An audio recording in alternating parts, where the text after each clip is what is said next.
Good afternoon, everyone, and welcome to today's update on COVID-19 in New Brunswick.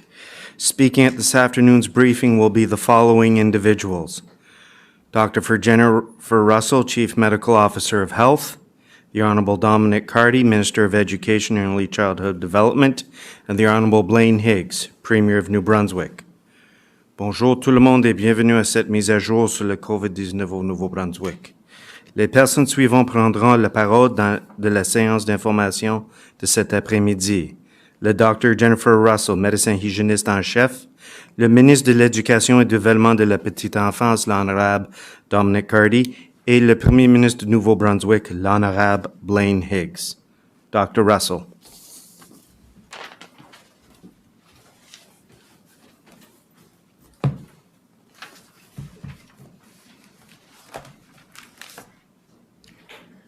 Thank you, Bruce. Merci, Bruce. Good afternoon, everyone. Bonjour à tous et à toutes. We are now entering a new phase in our effort to slow the spread of COVID-19 in New Brunswick. While the order went into effect last Friday, today is the first day for many New Brunswickers to experience the reality of wearing a mask when in public. It does take some getting used to. I felt the same way when I started making mask wearing more regular. Je vous demande donc. So I'm asking two things of you today. Please be vigilant and be kind. It is absolutely vital that everyone in every region in our province adhere to the new mask rules. COVID-19 is back with us, and we have a role to play in slowing its spread. It's true that masks are one method we can use to protect us. It's one of the things like our border closures, like physical distancing, like testing, staying home when you're sick, etc. So it's not just one thing that will lead to our success. It's all of these things put together. And the objective here is to stay in the yellow phase as long as possible until we have a vaccine. In the workplace, you must wear a mask in every situation where you will be in close contact with others, in meeting rooms, in hallways, in break rooms, and bathrooms. Don't give the virus any chance to spread, because if you're in contact with people for more than 15 minutes at less than 6 feet apart, this is where transmission can occur. Start with the assumption that the virus is present wherever you are and use your mask to protect yourself and others. This is a global pandemic. There are cases all around us. It's also important to be kind. Help your coworkers adjust to wearing a mask and be gentle with them. There are some people for whom wearing a mask is very anxiety-producing. They might need more reassurance. Maybe they need more support and understanding. So try and support them. Be a good example for those who are forgetful or resistant. Encourage your workmates to help you in protecting all of us. Again, this is one of the things that will help us stay in the yellow phase until we have a vaccine. We know that there will be outbreaks. It's not possible to have a global pandemic without having a few outbreaks. We are hoping to keep them contained and keep them short and have as little people involved as possible. Masks are very important to help us achieve this. By wearing a mask, we are protecting our families, our friends, and the most vulnerable members of our society. It is to keep them safe that we are all working so hard. It's absolutely vital that everyone in every region of our province adhere to the new mask rules. COVID-19 is with us, and we all have a role in slowing its spread.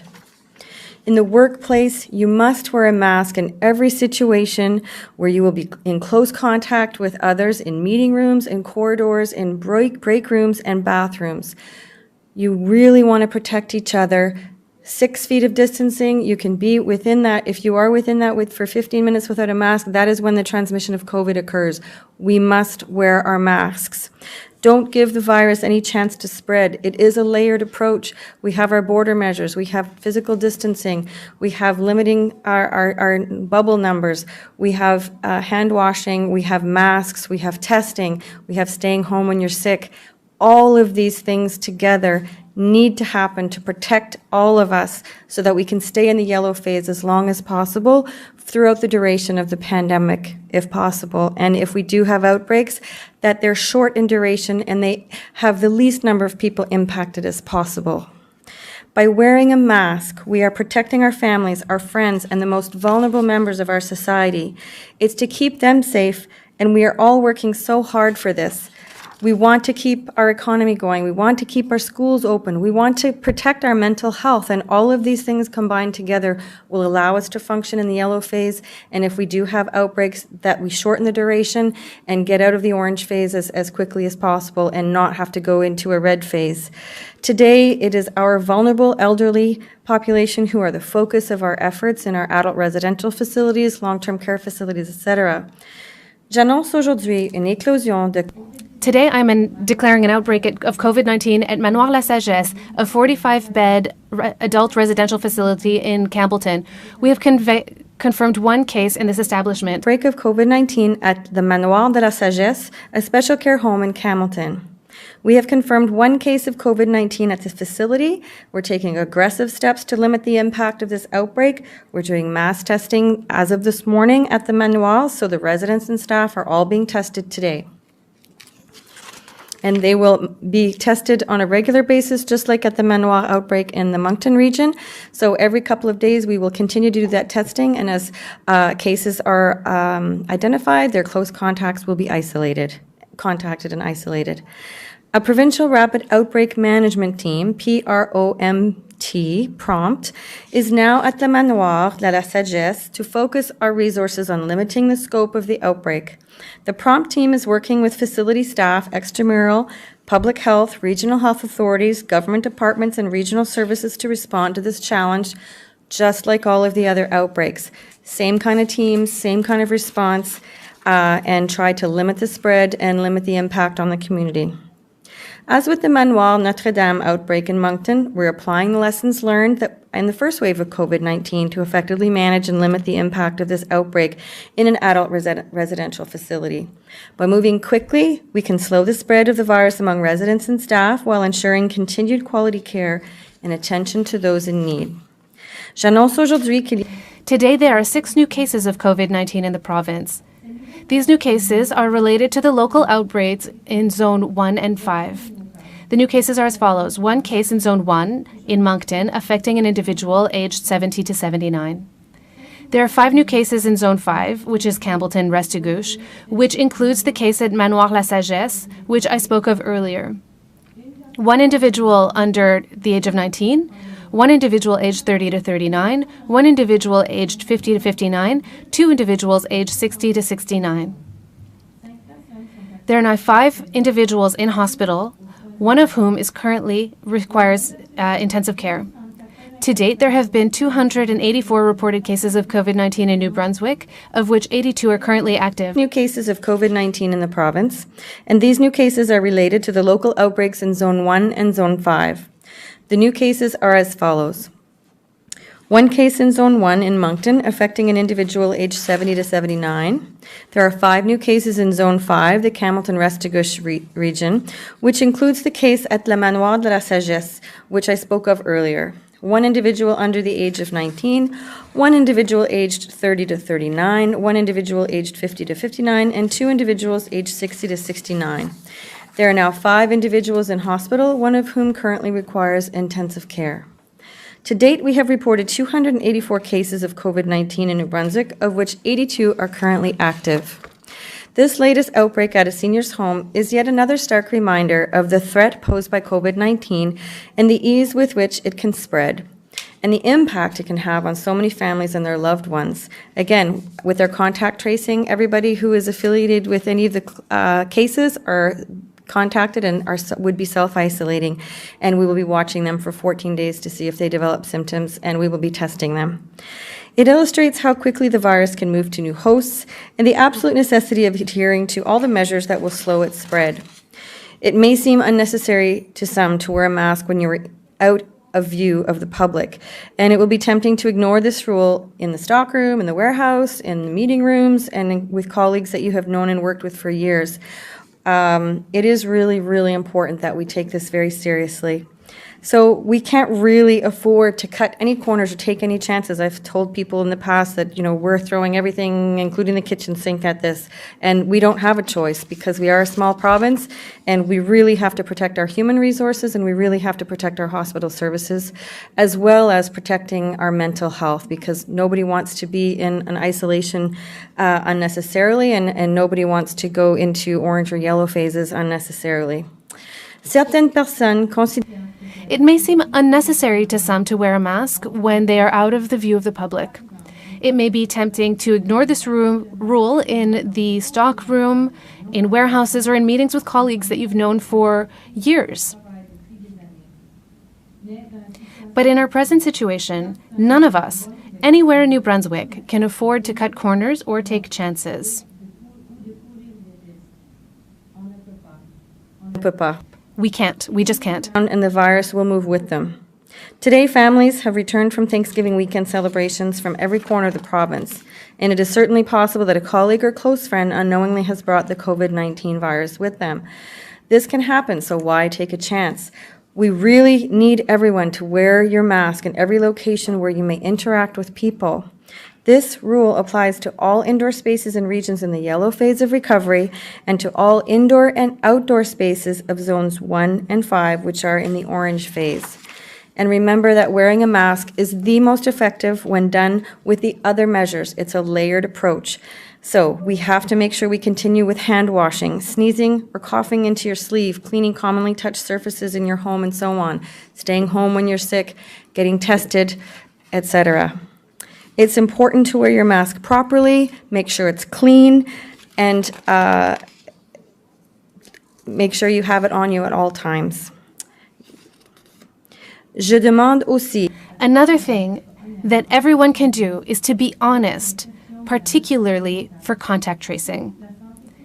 When contacted, please be forthright with public health about your travel history. There will be no blaming or shaming. In fact, an honest accounting of travel may help us rule out community spread of COVID-19. This is why we are seeking close contacts that have traveled, because then we know that it's a travel-related case and that we don't have community transmission.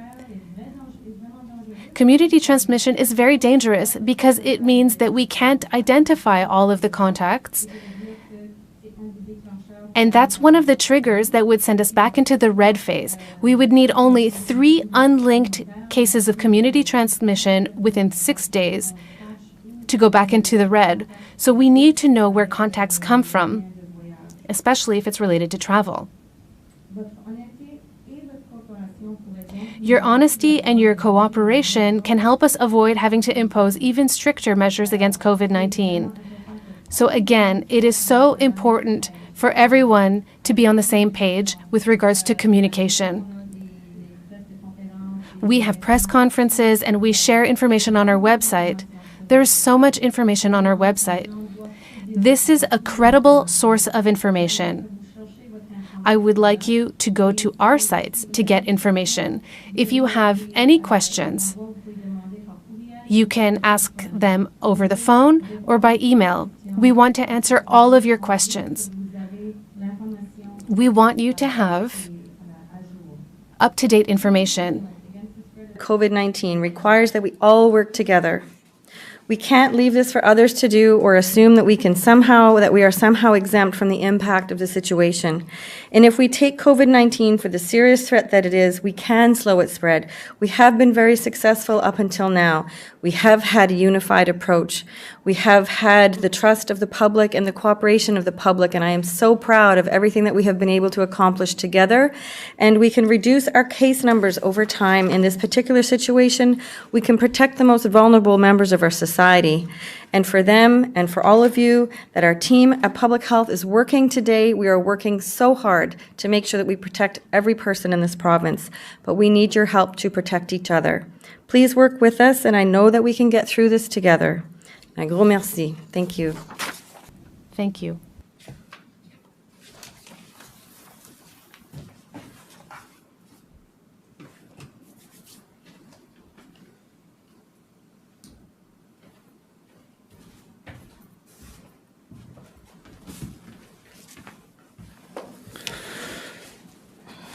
Good afternoon, everyone.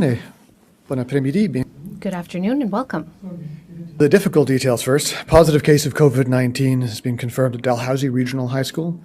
And late yesterday afternoon, school communities were also made aware of possible exposure to a COVID-19 case at a number of Campbellton schools, including the Lord Beaverbrook School, the Campbellton Middle School, and Campbellton Learning Centre. Dans tous ces cas, on demande aux familles de... In all of these cases, we are asking families to stay vigilant.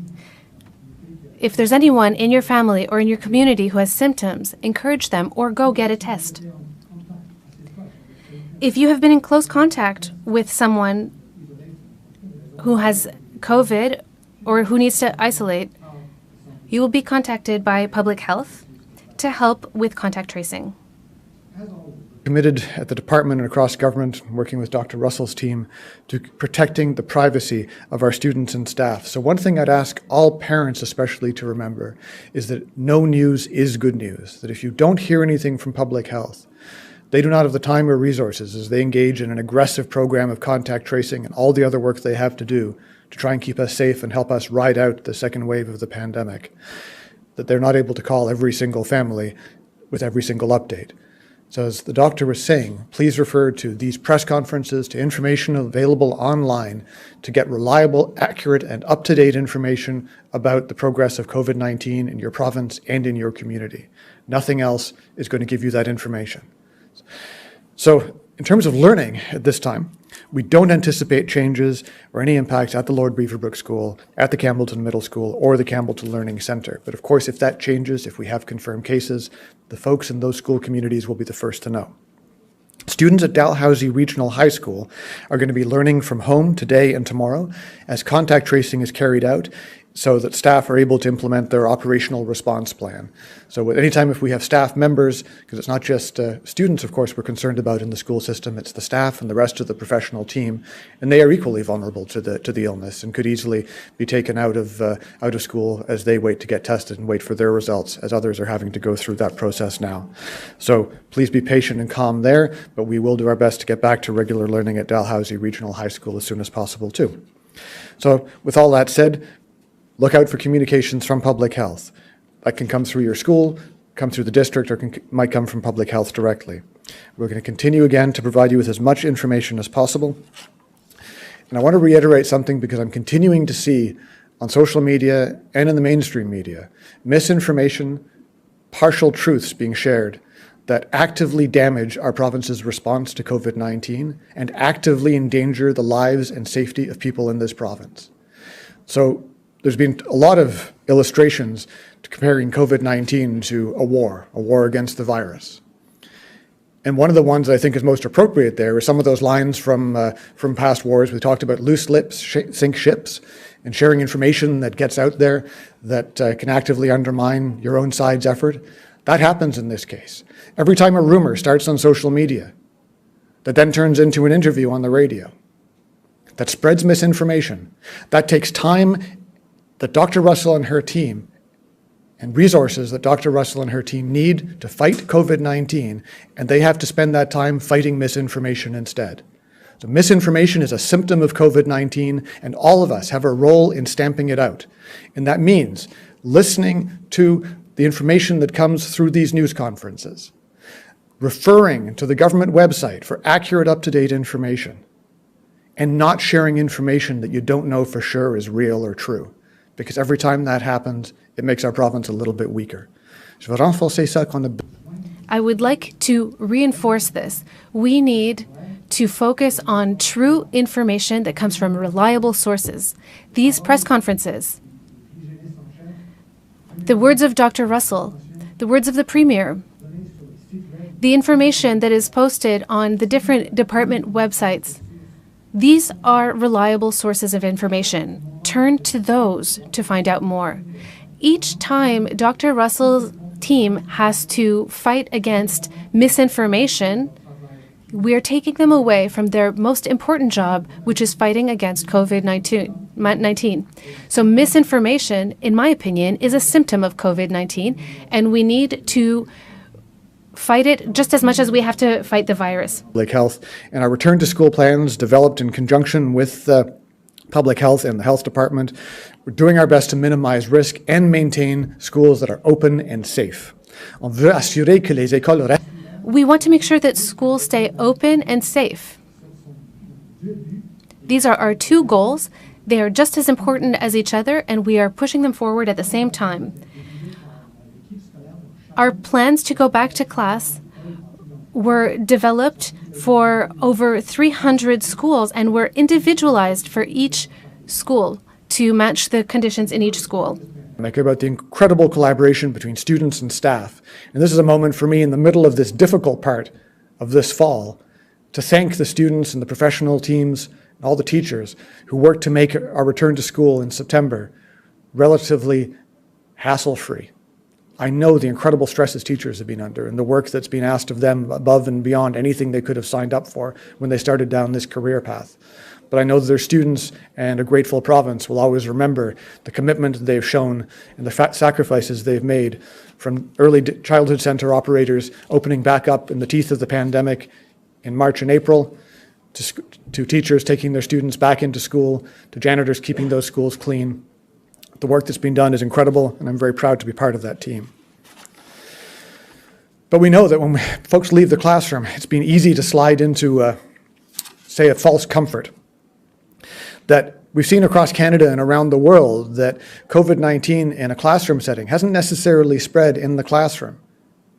It's spread in other facilities, in break rooms, moments outside class. So I'd urge every adult in our school system to take every precaution possible, not just to protect your school and the kids that you love, but also to protect your families and the community and your province around you. And the best way to do that is to follow the advice of public health. Wear a mask at all times, indoors in the yellow zones and indoors and outdoors in the orange zones. Hand washing, physical distancing, the routines that we've all gotten used to these last few months, these aren't things that we stand here and say for our health. We say for the health of all of us. And we want to get through this as quickly as we can. We want to end these restrictions as quickly as we can for everyone in our province, the same way everyone around the world wants to put an end to this pandemic. But the way we get there is by following the guidelines from public health, because otherwise it's on all of us if this virus continues to spread. And it's on all of us, the consequences of what will happen in that case. So please listen to public health and follow the guidelines. You don't know when someone has COVID-19 unless they've had a test. Someone you know, someone you see every day is as likely to have it as someone you meet on the street for the first time. We have to assume risk for a short time so that we can go back to living a normal and happier life afterwards.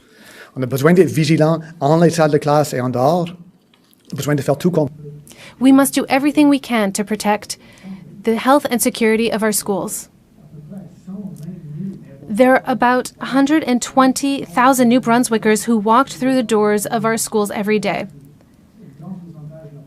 That's a huge percentage of our population. We have done an outstanding job at keeping our schools healthy and safe and open in September.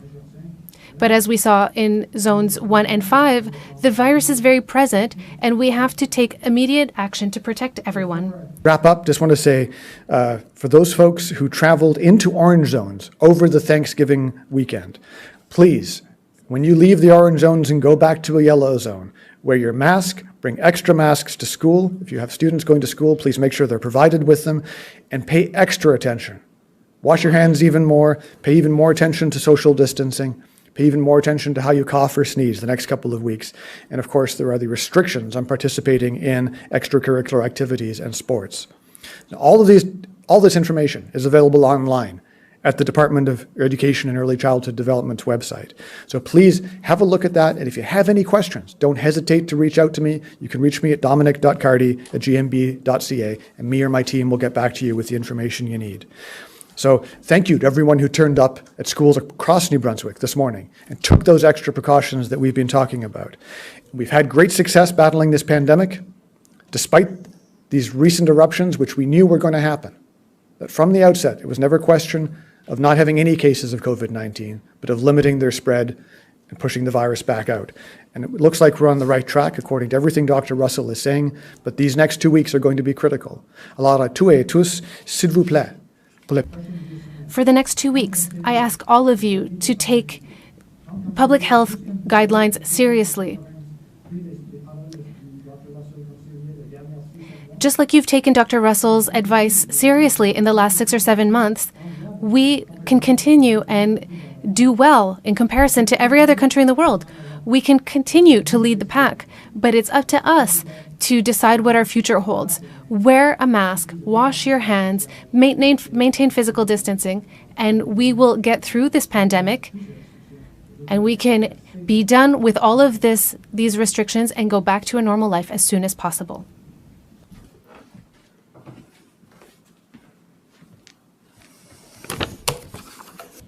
Good afternoon. Bonjour.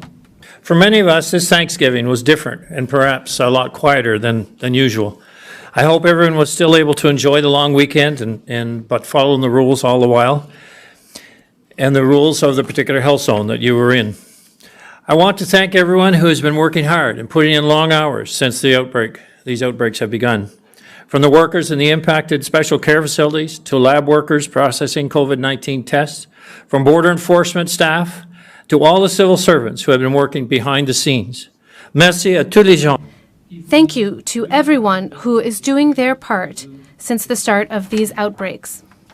I know the last week has not been easy, especially for those living in Zone 1, the Moncton region, and Zone 5, the Campbellton region. For now, these zones are in the orange level, and the rules in place are stricter than the rest of the province, which remains yellow. We're asking all New Brunswickers to continue to do their part. Be diligent, care for one another, care for yourself. I feel strongly that the rules we have put in place are not unreasonable. They may be inconvenient, but they are certainly necessary. But those in the orange zones do have to take additional precautions. This includes wearing a mask in all public spaces, both indoors and outdoors, where people gather.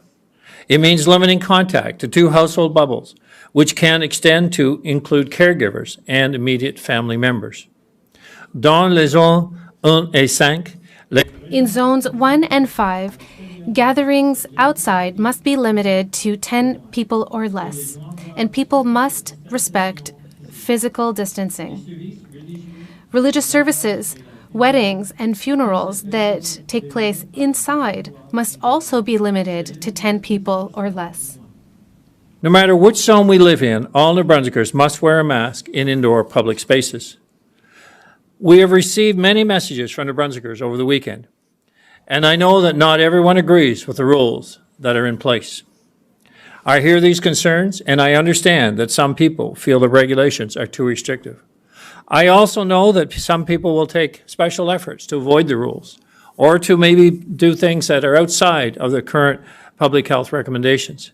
I just wish to caution each of you that we don't know when many places, I think 30% of our individuals are asymptomatic. So you don't know if you're a carrier, and you don't know who you may impact or who you may infect. We have to be cognizant of that risk.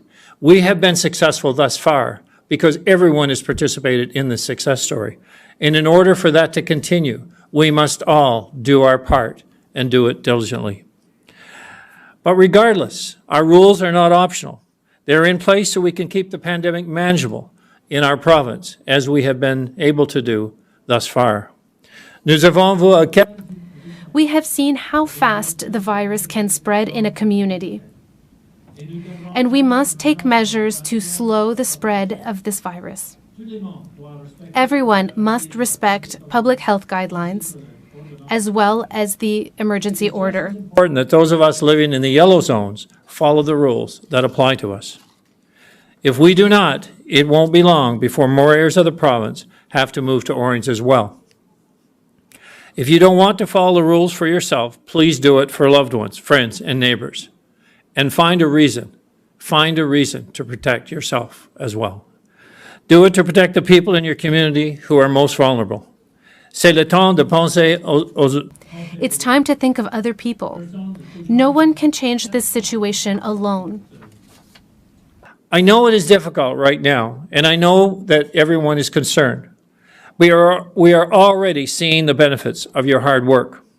For example, the case numbers in Moncton have dropped significantly. Let's just hope this trend continues. Let's hope we're talking about days and weeks and not months of being in an orange zone. That isn't to say there won't still be challenges as our testing continues, and we will continue to be diligent in that regard. But together we can once again flatten the curve, and together we will see New Brunswick continue to rebound beyond COVID, because that is our ultimate goal, to stay healthy, to be economically strong, and to have a future right here in New Brunswick. We've certainly seen signs of that from across our country, people looking at New Brunswick for the first time. This is no time to lose that initiative or that momentum. This is a time for us just to focus and be able to once again have success in reducing our outbreak and eliminating it. But we know we'll continue to be diligent until a vaccine is found. So life with COVID is here for a while. Let's get used to it, let's manage it, and let's be successful. Thank you. Merci.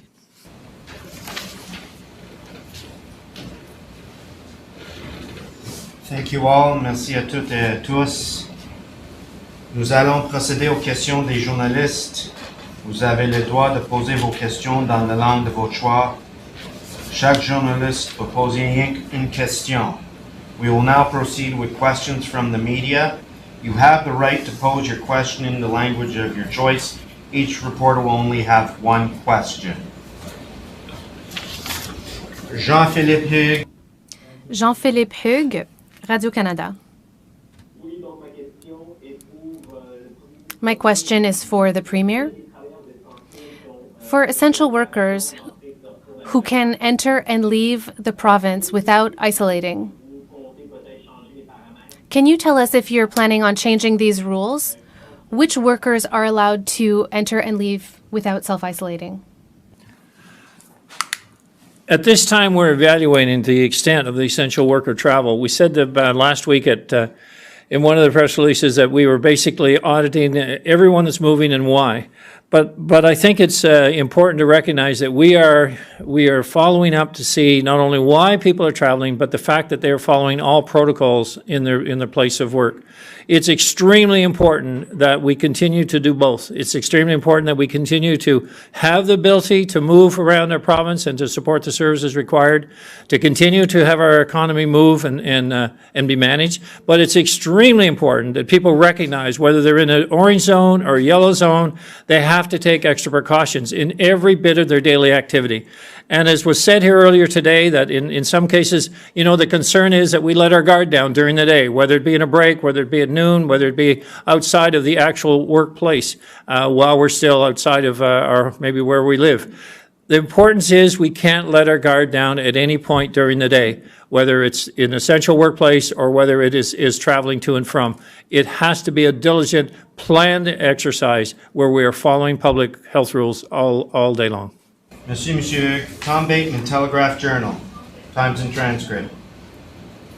Hi there. I got a question for Dr. Russell, I imagine, on the guidance regarding door-to-door interactions. We saw some reports in Moncton of door-to-door salespeople, which I think is especially kind of questionable during the orange phase. Is there specific guidance for this kind of door-to-door interaction, particularly during the orange phase? And also, will you and your department be providing more guidance for communities about Halloween, specifically how communities in the orange phase? Thanks. That's two questions. Which one would you like? If you're making me pick, then I'll take the first one. Hi, Tom. It's Dr. Russell. I'm going to answer both with one answer. How about that? You got two for one. As of right now, we do have guidance on Halloween in each phase that's going to be released publicly. And basically, in the orange phase, there is no door-to-door. So I know children in the orange phase, if that's the case, because we laid out the protocols when we were all in the yellow phase. knowing that we wouldn't necessarily all be in the yellow phase when Halloween rolled around, because anything can happen at any time. So we wanted to be prepared for all the different scenarios.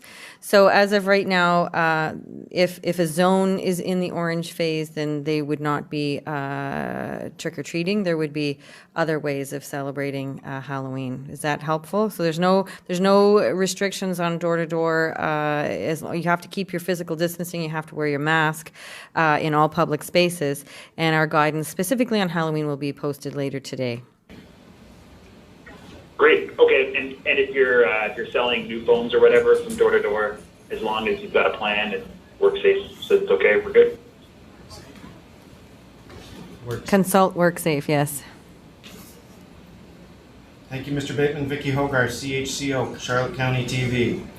Thank you, Bruce. My question is for Premier Higgs. Premier Higgs, some town councils in rural areas in particular have either lost quorum or are on the verge of losing it, in part due to extended terms during COVID-19, but also because many town councillors are acclaimed in the first place due to lack of interest.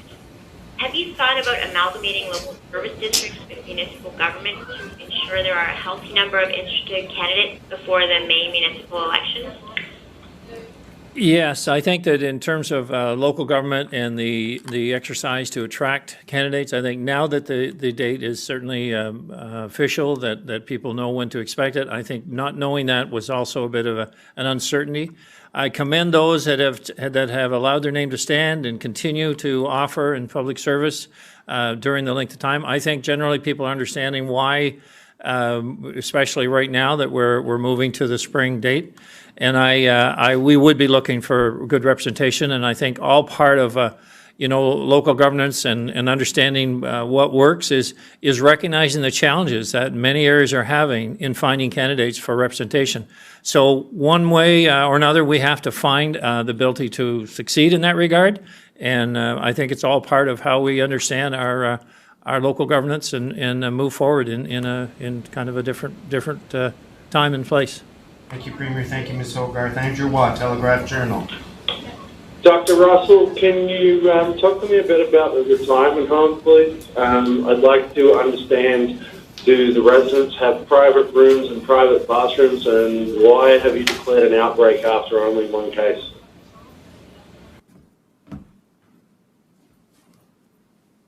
Hi, Andrew. So our protocols around outbreaks in these types of facilities are that because it's a vulnerable population, we have to declare an outbreak based on the public health risk assessment. And so they are in an outbreak situation, knowing that, again, it's a vulnerable population. In this particular setting, they are shared rooms. And so we are, again, rapid testing all the staff and residents this morning. And then they will be working on the same approach that they've used in all the other high vulnerable settings with the prompt team. So in terms of the approach, again, very similar approach. We will be again testing every couple of days. It is a different level of care facility than the one in Moncton. So again, we have to tailor our approach based on the different level of care that's provided there. Thank you, Mr. Wall. Laura Lyle, CTV, excuse me. Hi there. This question would be for Dr. Russell. A few times yesterday it was said that the next 14 days are incredibly critical to the management of these outbreaks. I wonder if you can elaborate a little bit on why these 2 weeks are so important and what the worst case scenario could be if we don't follow these new protocols. So the entire time that we've been in the pandemic, we look at everything in 2-week cycles because that's the incubation period. And in other outbreaks, again, we look at the incubation period, and even in the measles outbreak, whatever the incubation period is, we look at 2 full incubation periods before we can declare an outbreak over. Obviously, in a pandemic, the pandemic won't be declared over for quite a long time, but certainly in the individual outbreaks that we will see in New Brunswick on an ongoing basis, but hopefully very few and far between until we find a vaccine. Each outbreak in and of itself can't be declared over until there are 2 incubation periods, which would be 28 days actually, of no new cases. But what we do, based on the fact that, again, we understand so much more now about the transmission of COVID, the contact tracing, the testing, the isolation components, et cetera, that we can reassess things on a very regular basis based on the numbers and based on the fact that our positivity rates are very good in terms of that testing, and the contact tracing is working. We don't have issues with hospital capacity, et cetera. So at this point in time, when I said 14 days, I was really speaking about 1 incubation period to reassess and make decisions about moving forward. But we take all that information into account with our epidemiologist team, because they are the ones who crunch these numbers and look very, very closely, not only at our own province, but things that are happening across the country, just outside our borders, et cetera, and in terms of assessing risks moving forward. So we will be having ongoing conversations with our medical officers of health, with our epidemiologists around how we are doing, how the numbers look, and we'll go from there. Thank you, Ms. Lyle. Clara Pasica, Times and Transcript. This question is for Dr. Russell, although the Premier has also alluded to it, so your comments would also be welcome. Some hair and beauty salons in Zone 1 and Zone 5 are unhappy that they have to close, but restaurants, bars, and strip clubs can stay open despite already knowing exposures having occurred in these sectors, in the case of bars and restaurants in the Moncton region, as well as some very problematic outbreaks in strip clubs in other areas of the country. So can you please describe how the risk assessment was conducted in detail to determine which businesses should close and which should open, including the industries that I've just mentioned? Sure. I just realized I didn't finish answering the last question around worst case scenario, and I'd rather talk about the best case scenario, actually, in terms of being more positive. But if the things go well in the outbreaks right now in these 2 zones, in terms of the close contacts having been traced and isolating at home, that the only new cases that we would see would be known contacts that we were supervising twice a day anyway, and they weren't in contact with anybody else, so they can't transmit COVID-19 to anybody else because they're self-isolating at home. That is the best case scenario in terms of keeping the numbers small and keeping this outbreak very short. So if those things don't occur, then we would see this prolonged and more people being impacted, and so that would be not a desirable outcome. And certainly if we're going to go through this pandemic and people talk about a second wave, I don't really want to see this be a second wave. I'd rather just see this as some individual outbreaks that we manage, that we contain, and then we move on and deal with whatever comes up in the future. So coming back to the risk assessments around the hair. So basically in the orange level, the reason those zones are in orange in the first place is because a risk assessment was done about the risk of community transmission because of the vulnerable settings involved and the contact tracing that was underway, and the information around the risk assessments for both of those regions we did talk about in previous press conferences and press releases.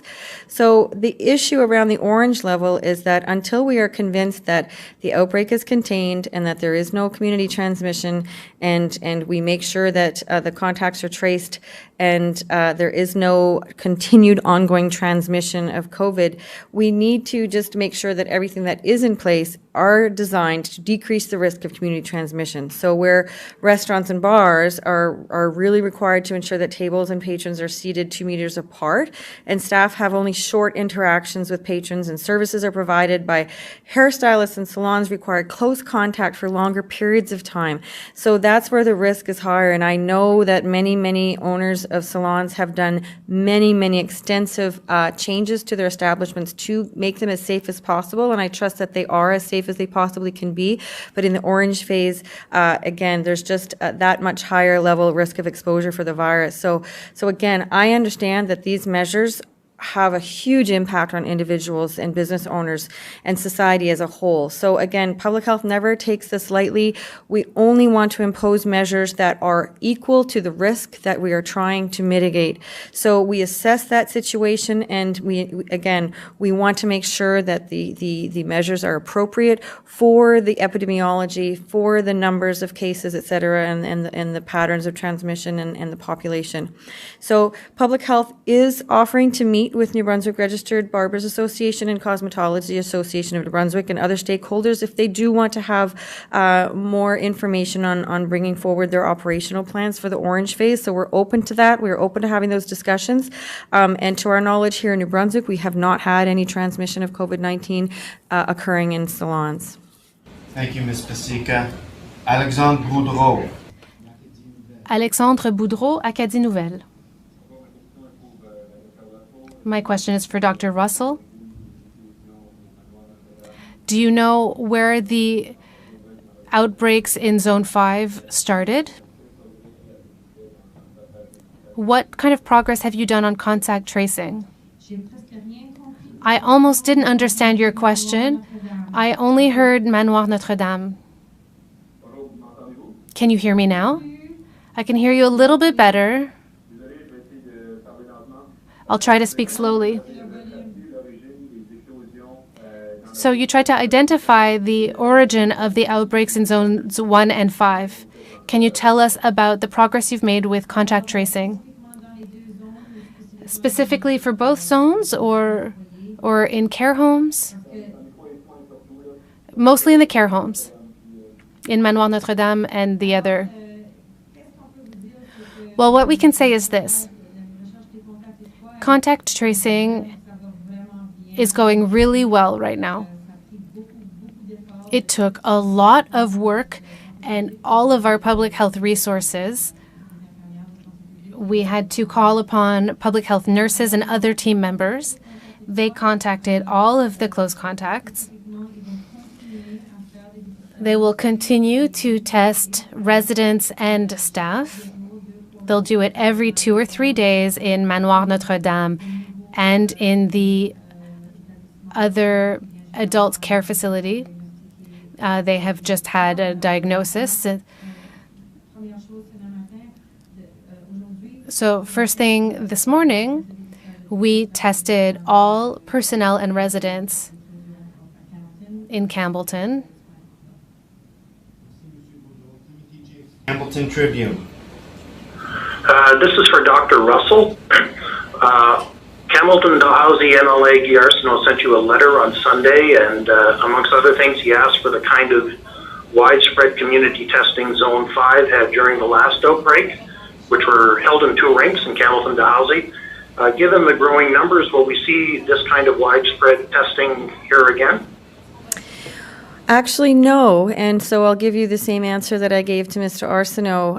I spoke with him yesterday, and so basically, our testing approach during the first outbreak in the Campbellton region, we did have a lot of close contacts that we needed to trace. We were concerned about community transmission, and I think at that time too, we had only really done mass testing in certain facilities at that point in time. So a couple of different reasons to do that testing at that particular time, but certainly it exercised and operationalized our capacity in terms of moving staff there quickly to operationalize and get people tested. But what we've learned since then is that all of that asymptomatic testing came up with 0 cases. We've seen that across the country in other jurisdictions where asymptomatic testing is just not really garnering results that point to its efficacy any longer from a human resource perspective, but also from a materials perspective and the equipment that we need. So now we know that when you look for cases in places where you expect to find them in high-risk areas, like the close contact of a case, you will have a much higher success rate of finding further cases that way. So we are having very, very targeted testing for the higher risk areas. And in fact, when it comes to essential workers traveling across the border, we're now offering asymptomatic testing twice a week for those people coming across the border for work every day. And we did do some asymptomatic testing for a while with truckers. And asymptomatic testing right now, we're really again, we'll do it focused in places like adult residential facilities, long-term care facilities, et cetera. We've done them in daycares when we needed to, in terms of looking at the risk and looking at the benefit of doing that kind of testing. And we certainly, from the beginning, testing the right person at the right time for the right reason has always been the guidance from Public Health Agency of Canada around testing. And again, we've learned so much since then, so we're applying all of those learnings from the first outbreak at this point in time. And so far, we've been able to find the close contacts and isolate them and test them when they become symptomatic. And again, in the high-risk settings, like vulnerable populations and long-term care facilities, adult residential facilities, et cetera, we are doing mass testing of those populations, the residents and staff, every 2 to 3 days to make sure that we are capturing all of the cases and being able to monitor that regularly. Thank you, Mr. Jakes. Thank you, Dr. Russell. Erica Butler, CMHA, Sackville. Hi there, thank you. So I've heard from the Students' Union here in Sackville that they're concerned that the guidelines, I guess particularly the 2 household rule, is not something that's easily applied to those living in non-family household situations. I'm wondering if Dr. Russell could give us a version of the 2 household bubble rule that more easily applies to different living situations, like pairs or groups of roommates who may or may not actually spend time together, single people, that sort of thing. That's a challenge. I think people have to be prepared to be a bit creative about minimizing their risks, and obviously in those settings there obviously would be challenges. When we talk about people that are known close contacts and telling people to self-isolate, the safest way to reduce the risk of contact and transmission, if there is a risk, is to not share the same bathroom, to not share the same personal items and towels and utensils, etc. So in those settings, obviously they can't move at this point in time. They're in their respective bubble. But certainly respecting where they go outside of their dwelling would be very, very important in terms of limiting close contacts. And so wearing your mask as much as possible when you're outside your dwelling is very important, because you don't want to have close contacts outside the dwelling. And when you're in your dwelling, obviously staying 6 feet apart at all times. If you can open windows, that's great in terms of a ventilation perspective. If you don't have to share a bathroom, that's even better. And if you don't share personal utensils, that also will be helpful. And making sure all surfaces are wiped down regularly with disinfectant. Thank you, Ms. Butler. Thank you, Dr. Philip Dross, CBC. Premier Higgs, who exactly is able to come to the province without having to self-isolate for 14 days? And how has that requirement changed since the Moncton and Campbellton outbreak started?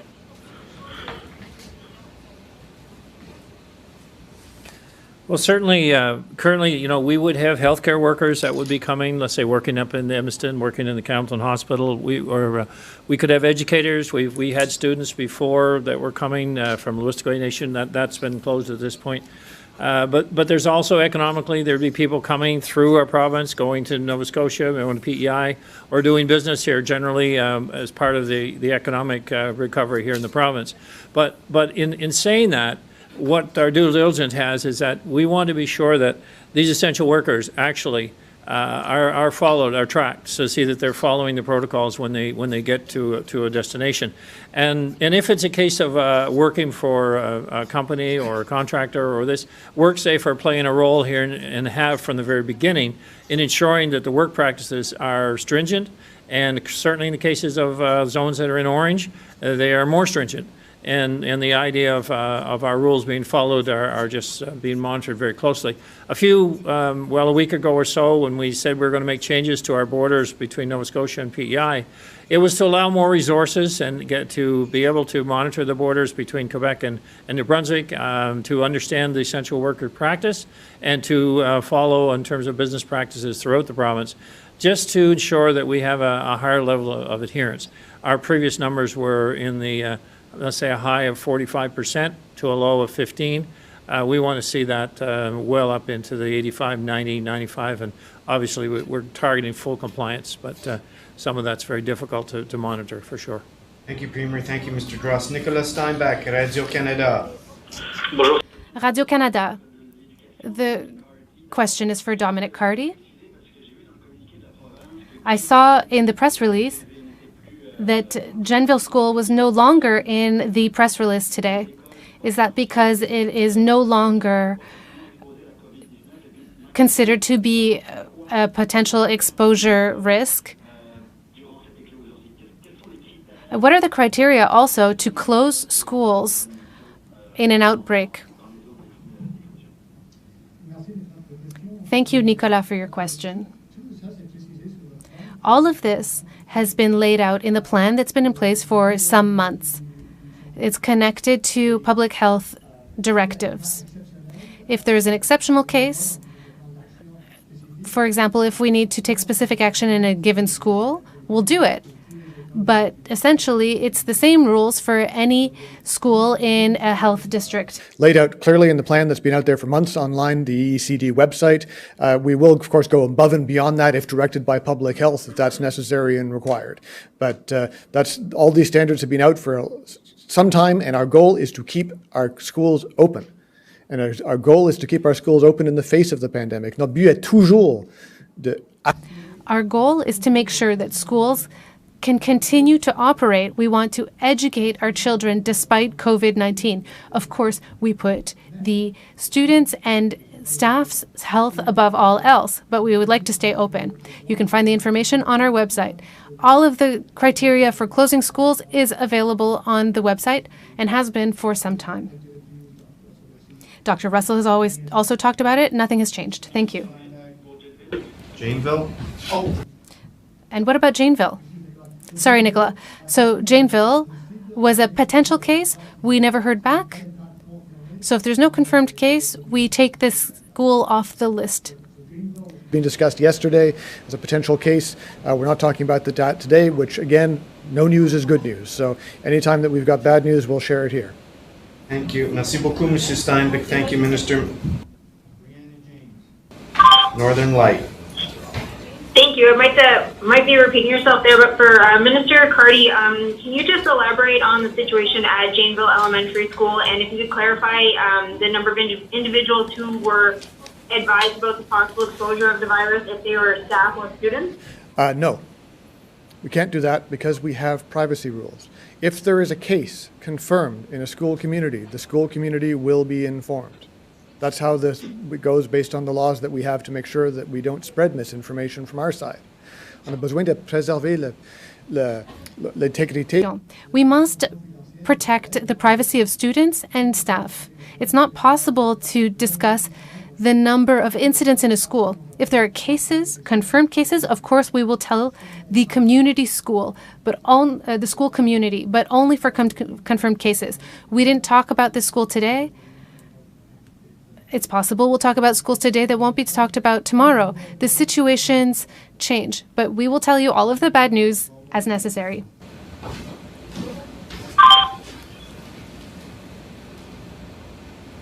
Thank you, Bruce. So you had a lot of messages about mandatory masks this weekend. How many emails or calls of concern did you get? What were the concerns expressed? And are these messages being responded to?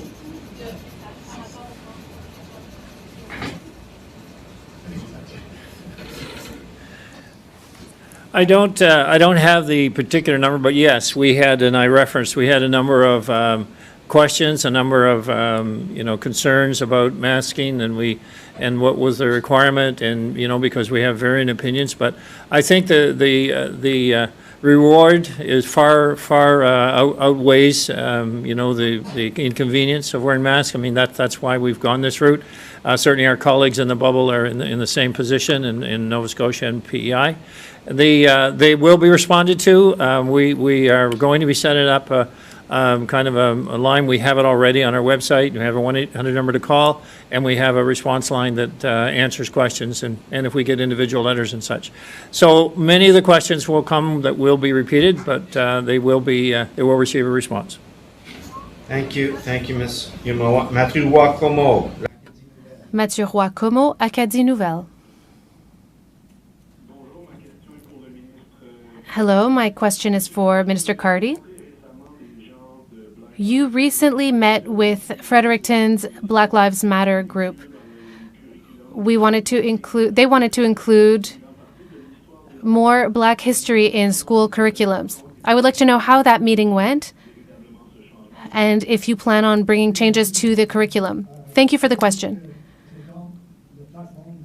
That was part of the Progressive Conservative Party's platform. So it was a pleasure to be able to include this commitment in our platform.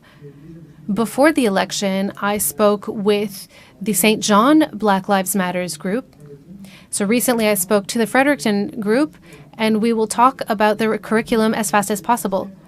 Today, it sometimes takes 7 years to integrate a new idea to a curriculum. In my opinion, that's too long. We have technology and a fast-paced world, so we need to act faster. And I cannot wait to work with these groups in St. John and Fredericton and elsewhere in the province. We are starting the process of developing this curriculum, and I will share all the details in the weeks and months to come. Lives Matter, Fredericton and St. John met with them before and after the election. Really pleased that in the PC's election platform we had a commitment to have a more inclusive and comprehensive civics curriculum that focuses on the good and the bad of the history of our province, including the fact that we really haven't paid enough attention to African New Brunswickers in the past history curriculums and others. So we're going to be working to address that and working to get that curriculum rolled out faster, because 7 years, which has been the traditional amount of time, 7 years between an idea and a program hitting a classroom is far too long. Thanks. Merci beaucoup. Monsieur Roy, Shelley Steeves, Global. Shelley. Question is for Dr. Russell. Dr. Russell, you mentioned that you'd be willing to sit down with the Cosmetology Association of New Brunswick to discuss their concerns. I know they're concerned about 1,700 of their members in Zone 1 alone have had to shut down and are no longer able to operate. Is there anything that this group can do to step up their safety procedures and their protocol that they're following on top of what they're already doing that would allow them to open even though we are still under the orange stage? And if so, what would they have to do to see that happen? So as of right now, again, the offer's there to meet with them. I can't make any promises at this point in time. The risk assessment around what should be open and not open in the orange phase have been done over the course of time, and in fact they were revised. So the first set of phases that we published online early on in the pandemic was revised based on reassessing the risks and the benefits of each of the different types of measures from a mental health perspective, from a risk perspective, from an economic perspective, et cetera. So we were very, very sensitive to the fact that whatever phase we're in, it has to be the most beneficial with respect to balancing the risks and the benefits of each of the different public health measures. So, for instance, in our red phase, if you look at the if you were to compare the first version of the red phase and the second version of the red phase, the first version of the orange, and I think there's a peach color phase, and the new version, everything has been rejigged again, aligned with what we know from the first few months of the pandemic. And again, how do we mitigate all of those risks that have been identified and assessed with the appropriate public health measures? So I can't make any promises that we would make any changes at this point, but it is an evolving situation, and when we do get new information about risks and research, et cetera, we do incorporate that into our messaging going forward, and we do incorporate that into our policy recommendations. So it is not a static situation, nor will it be until there's a vaccine and we are all have all received it. So it's an ongoing issue. Thank you, Ms. Steeves. Thank you, Dr. Nathan DeLong, Miramichi Leader. Good afternoon. This is a question for either Premier Higgs or Dr. Russell, whichever one of you can answer. In recent days, we have seen an outbreak involving players on two Quebec-based hockey teams with the Quebec Major Junior Hockey League. I'm wondering if you're worried about this being an issue in New Brunswick, or how this might impact organized sports programs in the province.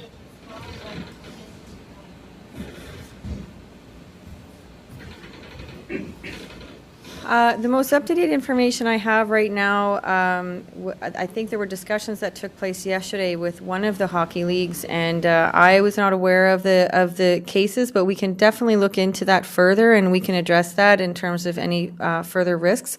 The conversations we had earlier in the weekend were around which games could take place in what settings that had already been planned based on the yellow phase in Moncton and the yellow phase in Campbellton. So those were the things that we were discussing over the weekend, but I don't have any more up-to-date information other than that, but I can follow up and come back to you with any new information that I have. Thank you, Mr. DeLong. Mia Urquhart, CBC. My question is for Dr. Russell. You said the original Moncton outbreak case is travel related. So that leaves two options. One, someone came back to New Brunswick from outside the bubble and was not required to self-isolate, or someone came back, was required to self-isolate, but did not. In an effort to learn a lesson from this outbreak, can you tell us which one it was and what that person did wrong? Well, I'm hearing your question, and I'm hearing the words of your question being a bit challenging with respect to moving forward in a positive way in terms of the ongoing outbreak and the ongoing risks to the population. Throughout the pandemic, there are only two ways for people to, actually there are three ways. There are three ways that people can get infected with COVID-19. They can travel outside the Atlantic bubble and be exposed that way.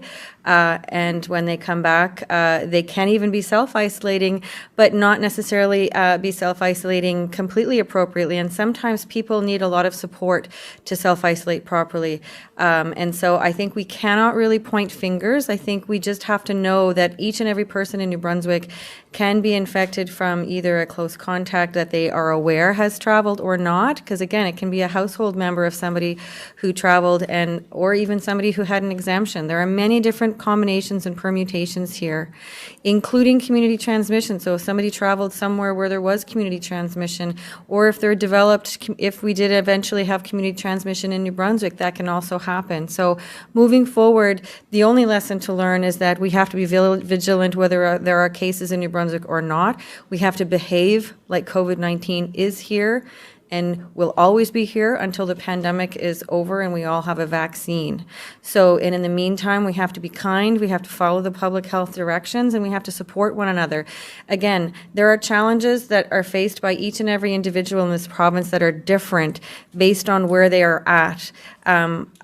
With respect to vulnerable populations, with respect to the hardships that certain people might face, with respect to their work environment. They might not have benefits to be able to stay home when they are unwell. They might not have the appropriate means, again, for whatever reason. So I think in this case, we have to be supportive and we have to assume responsibility for ourselves as individuals in terms of what we can do to contribute to minimizing the risks of COVID-19 in our province.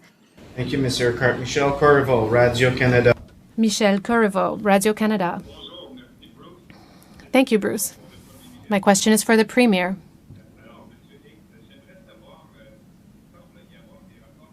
We've heard reports that people are not respecting the requirement to wear masks, especially in some orange zones, for example, outside. Are there specific measures that can be undertaken to force people to respect these rules? If yes, what kind of measures would you think we could use? We've said before that we wanted people to use common sense to protect each other and certainly be part of the solution and not part of the problem. And so we are getting some complaints. I won't say a lot, but there's some. Our officers are out and looking at the extent of any sort of violations of our current orders, whether it be in the orange zones or yellow. Those situations are being addressed directly with the individuals, whether it be in a business or an event of some sort, to ensure that they are following protocols. So the first part of all of this is kind of persuasion and let's certainly adhere to the the rules. There's no reason not to. There's no reason to risk yourself or others.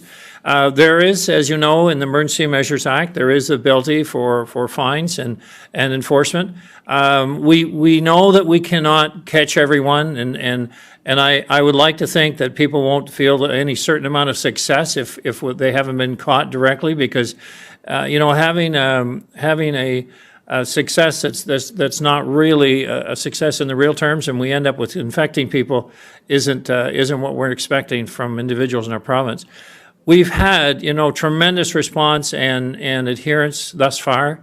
We can't lose it now. I think we likely got a little complacent over the last few months because it was a relatively quiet summer and early fall. And so this is indeed a wake-up call. COVID is here, and it's here to stay until we have a vaccine or we have some very effective treatments.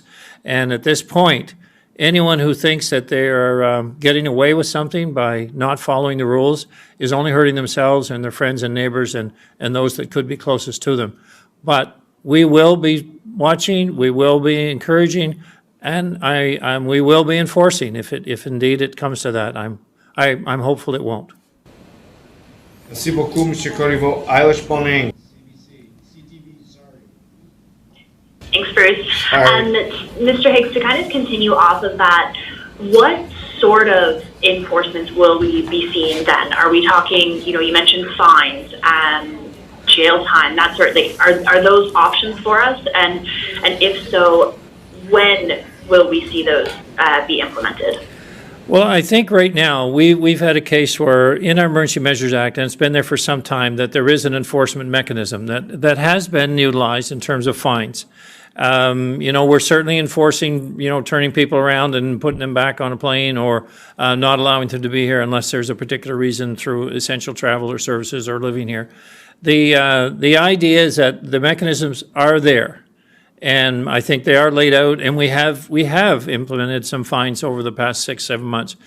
But I guess I only reiterate that we will never be able to control this in a way that we must through an enforcement mechanism. That doesn't mean we aren't willing to do that, and doesn't mean we're not going to be scrutinizing events, scrutinizing businesses, scrutinizing, how people are conducting their everyday activities, and the fact that businesses are following work-safe practices, because we will. But I just reiterate that I'm hopeful that we will be able to get a full compliance based on the New Brunswickers' willingness to be part of this solution. Thank you, Premier. Thank you, Eilish. Shane McGee, CBC. Yeah, this is a question for Dr. Russell. There were 4, I think, locations here in Moncton, Costco, St-Hubert, McDonald's, and a community center where there were warnings about potential public exposures. Have there been any cases traced back where people were exposed there and did contract the virus at any of those locations that you've issued notices about? Well, for confidentiality reasons, I don't really want to say if that's the case. I guess I will confer with my colleagues if I can share that. But I guess what I can say is that all the contacts and cases have been traced. The good news is they're all linked. They're all linked to travel. Therefore, it's not community transmission. The good news is the contact tracing is working. Our testing is working. The only people we're expecting to see in terms of new positive cases in the Zone 1 are people who have already been identified as close contacts to cases, and they're already self-isolating, and therefore they cannot transmit to anybody else. So that is the good news. All of the communications that we've had so far have been successful in terms of reaching the population. Public health has been successful reaching the close contacts. So everything in the process and everything in the system that can work well has been working well thus far, and I do hope for that to continue. Thank you, Mr. McGee.